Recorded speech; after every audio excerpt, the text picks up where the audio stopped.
네, 리포트에서 보셨듯이 대법원 전원합의체가 박근혜 정권 시절 이른바 블랙리스트 사건 혐의로 기소된 김기춘 전 비서실장 등에 대한 유죄 판단을 다시 하라고 판결했습니다.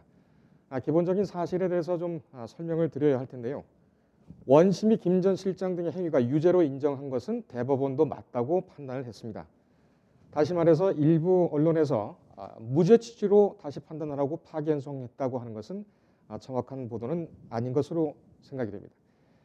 다시 말해서 이 도구로 이용된 하부 조직 공무원 행위들 가운데 일부에 대한 유죄 인정 과정에서 일부 흠결이 있다는 것이 대법원의 판결 취지입니다. 김 전 실장과 조윤선 당시 정무수석 등 7명은 정부의 비판적인 성향을 가진 문화예술인들을 추려 각종 국가 지원을 배제하는 등 직권을 남용한 혐의로 기소돼서 1심과 2심에서 일부 유죄, 일부 무죄를 선고받았죠. 특히 상고심 원심인 2심에서는 직권남용 권리행사 방해죄는 대부분 유죄가 선고가 됐습니다. 이 두 혐의에 대해서는 다시 말해서 2심에서는 일부 유죄, 1심에서는 1심과 2심이 좀 갈리긴 했는데 2심에서 일부 유죄, 일부 무죄를 받았던 선고가 상고심에서는 조금 달리 판단을 내렸습니다. 2심에서 강요죄는 모든 피고인들이 전부 무죄를 선고받았고 국회 증언감정법 위반 혐의에 대해서는 김 전 실장, 조 전 수석, 정관주 국민소통비서관이 전부 유죄 선고를 받았습니다. 다시 한번 정리를 드리면 블랙리스트 사건에 대한 중요 혐의는 검찰이 적용한 혐의는 직권남용 권리행사 방해죄와 강요죄 그리고 국회 증언감정법 위반 혐의입니다. 이 부분에 대해서 직권남용 권리행사 방해죄에 대해서는 1, 2심이 대체적으로 유죄를 선고를 했지만 일부 무죄를 선고받은 피고인들도 있습니다. 이것이 어제 대법원 전원합의체에서 완전히 결정이 된 것이죠. 그런가 하면 어제 일명 버닝썬 게이트 핵심 인물인 전 빅뱅 승리 등 주요 피해자들을 검찰이 성매매, 알선 등 처벌법 위반 혐의 등으로 불구속 기소했습니다. 오늘 두 이슈를 이 시사평론가 김한규 변호사와 함께 자세히 다뤄드리겠습니다. 어서 오십시오. 안녕하세요. 어제 파기환송 얘기가 먼저 나오면서 김기춘 전 비서실장 그리고 조윤선 전 정무수석 이게 무죄 취지로 난 것이냐 아니면은 유죄 취지인데 어떻게 일부 파기환송이 된 것이냐 굉장히 좀 혼란스러운 그런 면이 좀 있었습니다. 그러니까 정리해서 다시 한번 말씀을 드리면 원심 판결 중에 대법원이 다시 판단하라고 한 것은 세 가지 혐의. 그러니까 직권남용 권리행사 방해, 강요, 그다음에 국회 증언법 위반 이 세 개 중에 직권남용에 대해서만 판단을 한 것이죠. 강요죄와 그다음에 국회 증언 관련법 위반 혐의에 대해서는 그대로 확정이 됐지요. 그런데 다시 한번 제가 좀 여쭙고 싶은 것은 이게 무죄라는 얘기입니까? 그렇지는 않습니다. 어제 대법원에서도 이 직권남용에 대해서는 명백하게 이제 파기환송심에서 다시 한번 심리를 더 정확히 하라. 그러니까 기록을 검토하고 이런 어떤 직권남용, 즉 여기 이 범죄, 특히 의무 없는 일에 해당한 것인지에 대해서 다시 한번 심리를 해서 파기환송심에서 이제 판단을 해봐라. 판단을 해가지고 유죄가 나올 수도 있고요. 아니면 무죄가 나올 수도 있습니다. 그것에 대해서 대법원이 어떤 결정을 한 취지는 전혀 아닙니다. 그러니까 직권남용 권리행사방해죄 이 구성 요건이 성립되기 위해서는 이 도구로 움직이는 공무원들의 행위가 법령상 그 공무원들에게 의미가 없는 행위 이것이 전제가 되어야 하는데 대법원은 김기춘 전 실장 등이 지시한 것은 직권남용 행위는 맞다. 원심도 그렇게 판단을 했고 그 의견을 그대로 유지를 했죠. 하지만 일부 행위가 해당 공무원들의 법령상 의무가 있는 행위냐 이 부분에 대해서 좀 더 깊이 판단하라는 그런 얘기로 이해가 됩니다. 그렇다면은 1심과 2심까지 거치면서 이 직권남용 권리행사방해죄의 행위들을 자세히 살펴봤을 텐데 대법원이 어제 이 유무죄 판단과 관련해서 이 쟁점으로 지목한 것이 어떤 부분이었습니까? 네. 사실 이게 그 세간에는 그 이제 직권남용죄라고 이렇게 널리 알려지지 않았습니까? 이 죄 자체가. 네. 그리고 사실 그 국정농단이라든가 사실 사법농단, 그 최근에 이제 조국 전 장관 수사까지 예. 이어서 직권남용이라는 것이 굉장히 언론에 많이 보도가 되었는데요. 사실 그 이전만 해도 이 직권남용에 대한 대법원 판례라든가 실제 뭐 수사 현실에서 그렇게 많이 벌어지는 죄는 아니었습니다. 예. 최근 들어서 굉장히 많이 부각되는 죄였는데, 그리고 더 정확히 말씀드리면은 이게 직권남용죄라고 하니까 예를 들면 이 사건 같은 경우는 그 당시 비서실장이었던 김기춘 전 실장 같은 경우에 뭐 직권을 남용하기만 하면 처벌되는 거냐?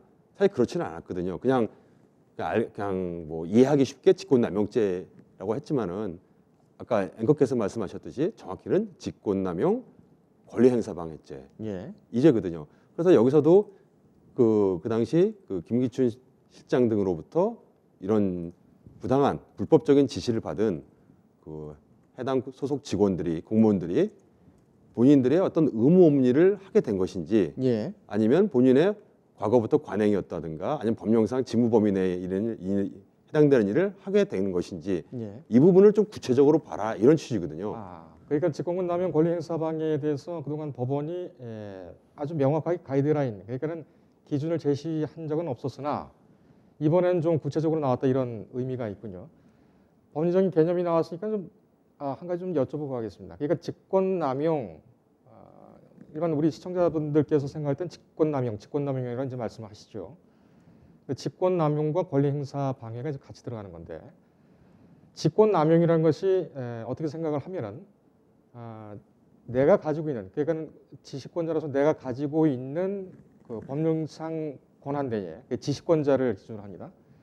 내가 가지고 있는 권한대에 있는 다른 그거는 예를 들면 이제 제가 이제 법관인데 서울중앙지법의 법원장인데 검사에게 이런 일을 시키고 저런 일을 시킨다. 이것은 직권남용에 해당이 됩니까 안 됩니까? 서로 간에 그 일단은 의무 업무를 시키는 거거든요. 예. 검사한테 그게 일단 그 전제 자체가 뭐 판사가 검사한테 뭐 어떤 지시를 하거나 이 자체가 성립될 수가 없는 사안이에요. 예. 그렇죠. 그렇다면은 예. 자택과 과장이 총무부에 있는 뭐 총무 대리에게 총무부 업무에 해당하는 사안을 시켰다, 지시를 했다. 이것은 직권남용입니까? 그 역시도 이제 예를 들면 그 해당 지시를 받은 공무원이 그 직무 범위 내에 해당되는 일을 예. 한 것이라면은 또 문제될 건 없고요. 예. 사실 직권남용에서 과거에 이제 대법원 판례에서 간간히 보였던 사례들은 주로 이제 수사 분야라든가 감찰 분야였습니다. 가장 흔한 것이 뭐 어떤 수사가 한참 진행되는 과정에서 이제 상급자가 하급자에게 이제 더 이상 수사를 이제 뭐 은폐시키거나 수사를 중단시키거나 이럴 경우에 이 지시를 받은 하급자 같은 경우는 이 수사를 해야 되는 것이 본연의 업무였거든요. 예. 예. 근데 이것을 하지 못하게, 그러니까 권리를 방해하거나 또는 의무 업무를 시켜야 되는데 이건 권리 방해한 케이스였거든요. 이런 경우에는 이제 직권남용의 전형적인 사안이었습니다. 예. 어저께 그 대법원 판례를 이제 유심히 지켜보니까 대법원 판례도 아주 구체적으로 구별을 했더라고요. 예를 들면은 이 김기춘 등이 그때 영준이라든가 이런 직원들에게 예. 그 어떤 영진 위원들에게 뭐 소위 말해서 뭐 좌파 단체라든가 정부의 비판적인 어떤 그 단체들에게 뭐 지원을 배제하는 것을 시키거나 이런 부분들에 대해서는 의무 없는 일을 시킨 것이라고 명백히 구분했거든요. 예. 다만 뭐 직무 범위에 속한 거 아니냐라고 한번 검토해 보라고 시킨 것은 뭐냐면 뭐 명단을 교부하거나 서로 하나 한번 회의를 의논하거나 이런 부분들은 그 해당 직무 범위 내에 있는 거 아니냐. 이거에 대해서 유무죄는 판단하지 않았지만 파기한 성심에서 이런 것들이 과연 의무 있는 거였냐, 의무 없는 거였냐 한번 들여다보자. 어떻게 보면은 이 직권남용에서 이 의무업리를 하게 한 것에 더 구체적 기준을 마련했다. 예. 이런 차원에서는 굉장히 좀 어떻게 보면 바람직한 판단이 아니었나 보고 있습니다. 이 부분이 그 직권남용 권리행사방해죄를 판단하는데 굉장히 좀 어렵고 이해를 하기가 좀 쉽지가 않은 부분입니다. 그러니까는 해당 그 도구로 움직이는 해당 공무원들이 법령상 그 의무가 있으면 그 의무를 해야 되는 거 아니겠습니까? 근데 그 의무에 대한 이 주안점, 그러니까 다시 말하면은 그 기준을 해당 조직 도구로 움직이는 공무원들을 중심으로 해야 하는지 아니면 그것을 지시하는 지시권자, 그러니까는 권한을 남용을 한 것인지 이 부분에 대해서 방점을 어디에 둬야 될 것인지가 상당히 좀 어려운 문제로 인식이 됐었는데 이번에 그것이 정리가 됐다는 것이군요. 예. 그 사실 직권을 남용하는 것은 보통 상급자라든가 지시를 하는 쪽인 것이 일반적일 것입니다. 그런데 이 권리 행사를 방해받거나 아니면 의무 없는 일을 이제 행사하게 하거나 이것은 지시를 받는 뭐 대상자게 됐죠. 대상 공무원들이겠죠. 예. 사실 이 직권남용죄가 좀 비판의 목소리가 많았던 것은 이 직권남용죄를 굉장히 그 처벌 범위를 넓혀버리면 예. 그 일선에서 이런 어떤 직접적으로 그 일반 공무원들이 어떤 행정 행위를 할 때 굉장히 위축됩니다. 예. 본인들이 이게 지금 내가 의무업리를 하는 건가? 이거 해도 되는 건가? 사실 그렇게 되면 복지부동이 될 우려도 있거든요. 예. 그래서 어저께 그 대법원에서 기준을 마련한 것은 좀 바람직하고요.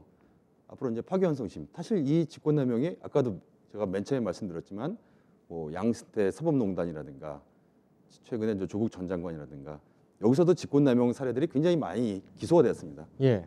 그래서 어떻게 보면은 향후 이제 양승태라든가 조국이라든가 재판을 받는 과정에서도 이 어저께 대법원에서 하나의 어떤 기준을 내세운 어떤 직권남용의 그 가이드라인이 아마 이 재판에서도 많이 적용될 것이고 아마 변호인들도 이 법리를 굉장히 뭐 강하게 변론하지 않을까. 그래서 예. 뭐 무죄 취지 주장을 또 하지 않을까 이렇게도 예상은 됩니다. 알겠습니다. 그러면은 뭐 변호사님 나오셨고 또 저희가 준비를 착실히 했는데요. 시청자 여러분들께서 또 이번 기회에 저희 방송을 보시면서 직권남용 권리행사 방해죄가 무엇인가 이것이 법원은 이것을 어떻게 판단하고 있는가를 좀 확실하게 개념을 잡고 가시는 그런 시간이 됐으면 합니다. 우선 본격적으로 더 깊이 들어가기 전에 이 블랙리스트 사건 사실개요부터 시작해서 1심, 2심 그리고 대법원에서 어떤 판단을 내렸는가 이 부분을 그래픽을 통해서 잠깐 설명을 좀 드리고 가겠습니다.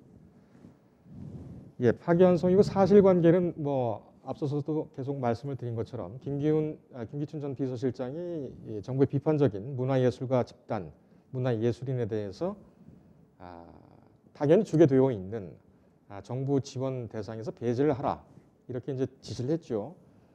당시 조윤선 정무수석이라든지 아니면 뭐 교육문화수석이라든지 기타 이런 수석들에게 지시를 했고 이것이 또 문화체육관광부 또 뭐 영화진흥위원회 이런 식으로 해서 앞으로 내려가게 됩니다.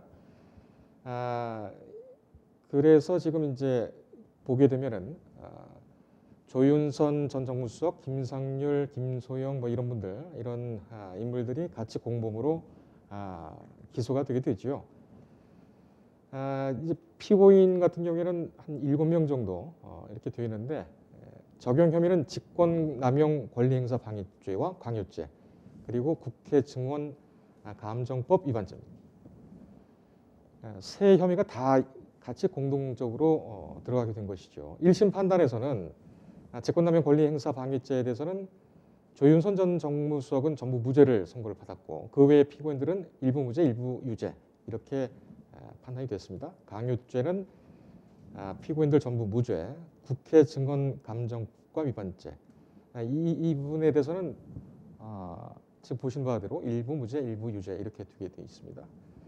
그래서 1심 선고형은 지금 뭐 보신 바와 같이 저렇게 나왔죠. 집행유예를 조윤선 전 정무수석 같은 경우에는 구속 기소가 됐는데 결국에는 집행유예로 나와서 판단에 대한 또 논란이 좀 있었습니다. 예, 2심 판단을 보시겠습니다. 피고인 전원이 일부 유죄, 일부 무죄. 그러니까는 직권남용 권리행사방해죄가 피고인 전부에 대해서 유죄가 인정된 부분이 있습니다.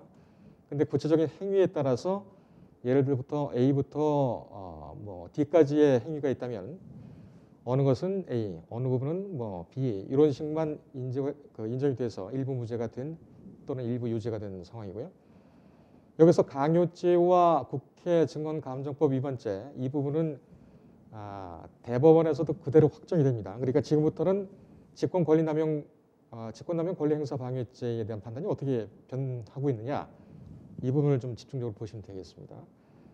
예, 파기환송과 파기환송 가기 전에 원심에서 선고를 내린 그런 부분이고요. 대법원에서 전원합의체가 판단을 했을 때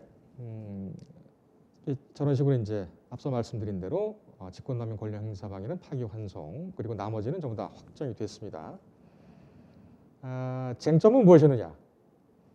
김기춘 전 실장 등이 지시한 각종 명단을 송부하는 행위. 그러니까는 김기춘 실장 등이 조윤선 정무수석을 통해서 또는 문화체육부 관광부를 통해서 영화진흥위원회 이런 쪽으로 해서 지시한 명단을 송부를 해라. 정부의 비판적인 인사들에 대한 명단을 송부를 해라. 또는 관련 공모 사업 진행에 대한 내용을 수시로 보고하라. 이런 내용을 지시한 자체. 이 지시 자체에 대해서는 일단 직권남용 권리행사 방해를 인정을 했고요. 다만 이 지시를 받은 공무원들의 이런 행위가 직무상 의무에 해당하는지 이 부분이 쟁점이었습니다. 원심에서는 인정이 된다. 법률상의 의무가 없는 일이었다. 이렇게 판단을 했고 대법원 전원합의체 판단에서는 예술인들에 대한 각종 명단 송부나 공모사업 진행 상황을 수시로 보고하게 한 행위는 해당 공무원들에게 법령상의 의무 없는 일이라고 단정할 수 없다. 이렇게 나왔습니다. 대법관 13명 중 11명의 결론이고요. 조희대, 박상욱 대법관 등 2명은 무죄 취지로 의견을 냈습니다. 예, 준비된 그래픽이 단가요? 네. 지금 대법원이 그 문제가 있다고 본 부분 좀 잘 들으셔야겠는데 대법원이 원심 판결 중에 문제가 있다고 본 부분은 도구로 이용된 해당 공무원들의 저런 행위가 법령상 의무가 있는 일이냐 없는 일이냐 이 부분에 대해서 문제가 있다고 봤죠. 원심의 판단이. 그렇다면 대법원의 판단은 뭡니까? 사실 직권남용, 그러니까 김기춘 전 실장의 직권남용에 대해서는 대법원도 이건 직권남용이다. 명백히 밝혔습니다. 예. 다만 이런 김기춘 시장 등으로부터 지시를 받았던 그 직원들이 앞서 그래픽에도 잘 묘사되어 있지만은 뭐 이런 문서를 전달하거나 어떤 이런 논의하는 과정 자체가 그 직원이 그 직무 범위 내에서 어떤 법령상 의무 없는 일을 한 것이냐. 물론 이제 소수 의견에서는 아예 이거는 두 분께서 이제 말씀하셨죠. 예. 이거는 의무 없는 일에 해당되지 않는다. 이건 그냥 무죄다라고 예. 소수 의견도 있었지만은 일단은 다수 의견은 이게 의무가 있는 건지 없는 건지 최소한도 일단은 우회적으로 그런 취지는 밝혔거든요. 네. 그러니까 원칙적으로는 법령상 의무 없는 일에 해당되지는 않는다고 일단 밝히긴 했지만은 파기환송심에서 다시 한번 면밀히 봐서 예.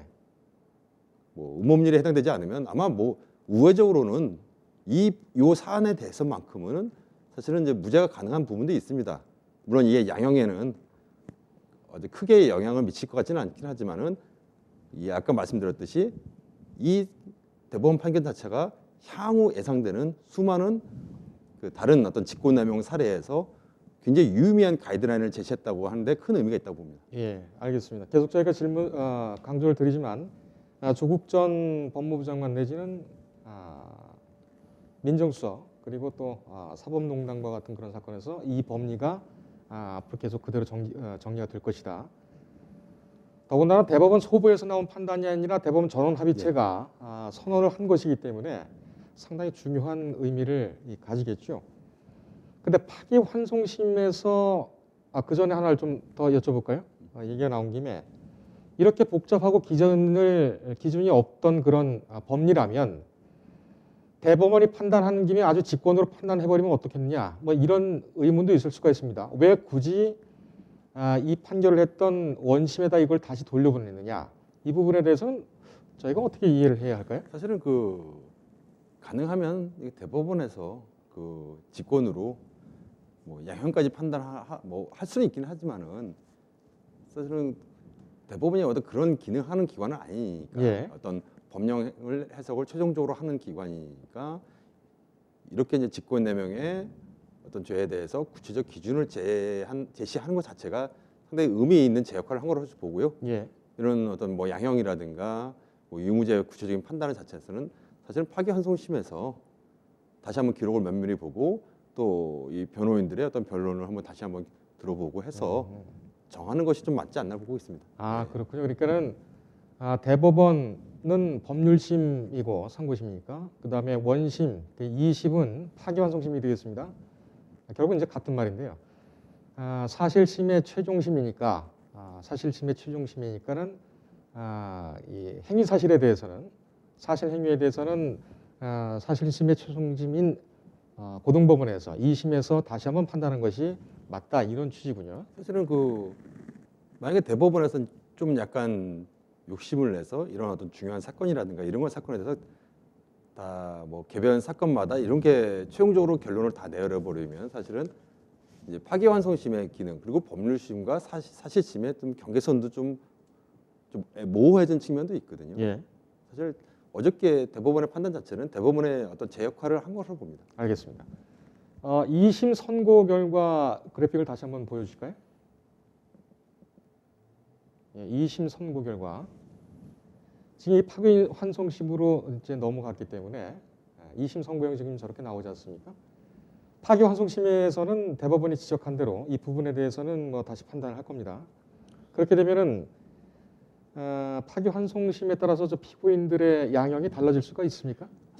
제 생각으로는 이제 무죄가 나올 가능성이 이 직권남용에서 뭐 이렇게 뭐 명단을 송부하는 행위라든가 이런 부분들에 대해서는 뭐 무죄가 나올 가능성이 높은 게 또 사실입니다. 예. 그렇지만은 이게 전체 어떤 현재 지금 유죄가 확정된 부분이라든가 직권남용에서 또 유죄로 인정된 부분을 고려하면 사실 이 무죄 취지는 아니었지만 설령 이 무죄가 된다고 해도 비중이 되게 적은 부분입니다. 예. 물론 양형에는 당연히 참작이 돼서 더 유리한 어떤 형은 받을 수 있겠지만은 전체 차지하는 범죄 사실 중에서 극히 미미한 분이기 때문에 뭐 크게 양형에서 영향은 있을 것 같지는 않습니다. 예.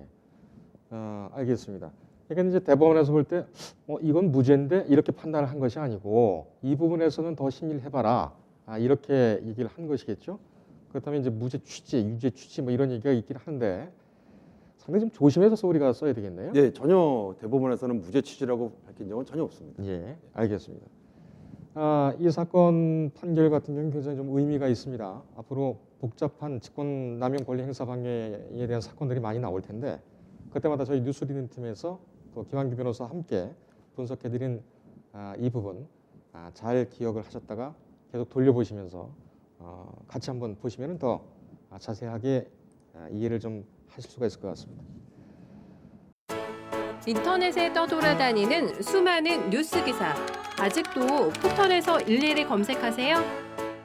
이제 뉴스통에서 터치 한 번으로 손쉽게 확인하세요. 최근 내가 구독한 기사를 분석해 오늘의 기사를 추천하는 개인 맞춤형 AI 뉴스.